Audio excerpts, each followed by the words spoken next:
Ashamaa harka kabajamtootaa fi jaalatamtoota maatii YouTube chaanaalii koo jalatti kan argamtan bakka jirtanitti nagaan isiniif haa baay'atu.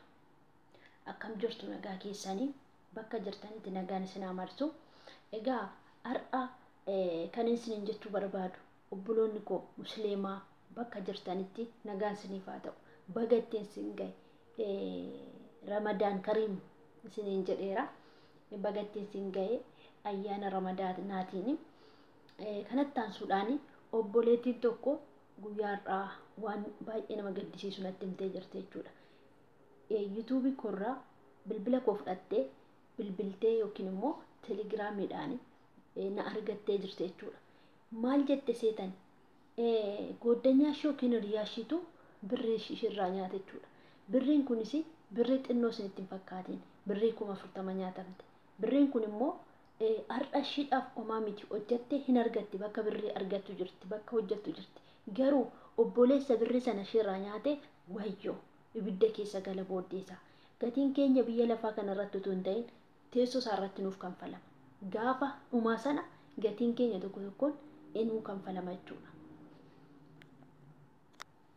Kanaaf obboleettiin kun ishiidhaaf homaa miti. Obboleessi nyaate suni siif wayyoo obboleessa nana. Birrii 40 obboleettiin kun yookiin ji'a lamatti argachuu ni dandeessi. Bakka birriin jiru jirti. Garuu ati baga nyaatte homaa miti ishiidhaaf. Kanaaf obboleettiin kunis akkana naan jette obboloota koo. Ani baay'eensa jaalladha. Jaalalaan nama oskeetu waggaa tokko ol faana haasofne. Gaafa darbee birrii 2,100 nan ergaa fi garuu birriin nyaatame kun isa dhumaati naan jette. Inni dhumaa akkamitti isa dhumaa ta'e beektu? Birrii baajaajiin bitaa birriin na hanqatee jedheeniitu birrii 40,000 naaf erge yookiin 50,000 qabaatte jedheeni ishii 40,000 of harkaa qaba 40,000 siif ergatteen 40,000 gaafa isheen itti ergitu bilookii itti kenne jechuudha. Bilookii ishii godhe. Kanaaf obboleettiin kun baay'ee tokko boocha dhugaasaniin jechuudha. Sababbiin isaa gaafa biyyaa baatu yookiin maatiin ishii sangaa gurguranii lafa gurguranii mucaan goonaa dabarse ta'anii ishii gurguranii yookiin baasan ta'uu danda'a. Obboleettiin ana dhaggeeffatta guyyaarraa sin gorsa gorsan siif kenna karaa keessaas si gorseera yaada tinaaf kennitee fi sagalee tinaa rikoordii tinaa goote hojjadhee gadi si dhiisa jechuudha. Waraqata isaa ati ergite buukii maan waraqata isaa faana jechuudha.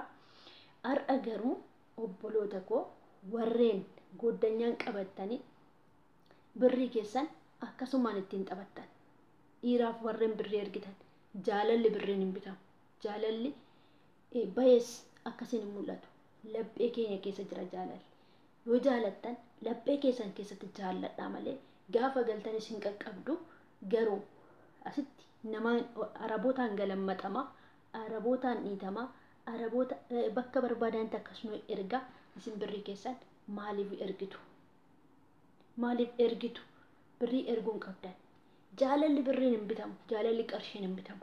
Kanaaf balleessaan isinidha. Balleessaan keessanidha. Kanaaf obboleettii koo akkana jechuu kootiif dhiifama naa godhi. Garuu gaafa baanu kaayyoo baaneef maaliif maatii koon jijjiira yookiin warra daa'ima qaban daa'ima kun guddisanii yookiin immoo haadha koo dadhabduun gargaaraadhaani yookiin immoo abbaa koo dadhabaa gargaara jenneen biyya keenyaa baane. Ani mucaa koon guddisa isaaniin biyyaa bahe yookiin immoo haadha kootiifan dabarsa yookiin ofiifan dabarsa'een biyyaa bahe. Kanaaf birrii keessan erguurra maatii keessan ergitanii maatiin keessan nyaachuu isinii wayya.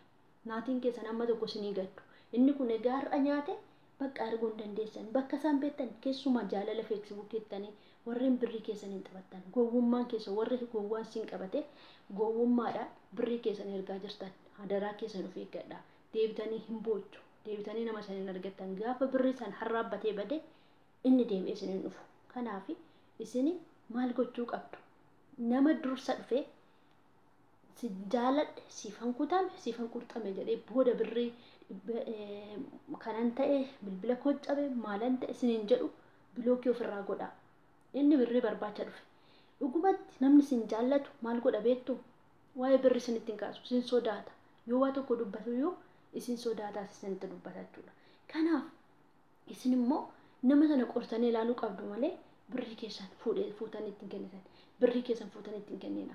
Jaalalli qarshiin hin bitamu. Yoo dhugaan na jaallata ta'e waan hunduma koo faana na jaallata. Garuu qarshii na gaafate qarshii sana narraa nyaatee bada taanaan qarshii na gaafata taanaan kun jaalala miti nan jaalatu jechuudha. Kana beekaa nan jaalatu jechuudha. Isin hin jaalatu jechuudha. Kanaaf qarshii keessan kaawwadhaa. Gaafa biyya keessan galtan isuma isin jibbetu isin jaallata. Dhugaadhaan immoo maatiin keenya akkas feesbuukii wal baranii miti kan wal fuudhan. Amma kana wajjin jiraatan garuu nuti barri kun barum faana deemaa jirra obboloota koo. Of eeggannoo godha. Of eeggannoo godha. Sashin obboleettiin sun naaf ergite birri 40,000 sarraa nyaate sana rikoordii isaa faana siifan qurxaa isa inni jedheen sana gadeensi ni dhiisa. Kanaaf adaraa keessan of eeggadhaa. Baay'ee sin gaddisiisan inni jedhe ergamoo shimbirree ergitee fi inni jedhee ishee arrabsee bilookii godhe baay'ee sin gaddisiisa jechuudha. Baay'ee tokko sin gaddisiisa. Arraba Oromoo keessaa kun hin bahu. Oromoon saalfata. Oromoon kabaja qaba saalleen saalfata. Wanti gadheen afaan isaa keessaa hin bahu. Garuu inni kun baalegee bafkattee wayiti. Inni ishee jedhee ishee arrabse baay'ee tokko nama gaddisiisa jechuudha.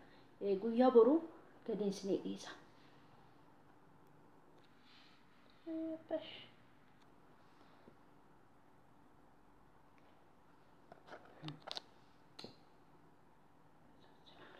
በጣም ያሳዝናል።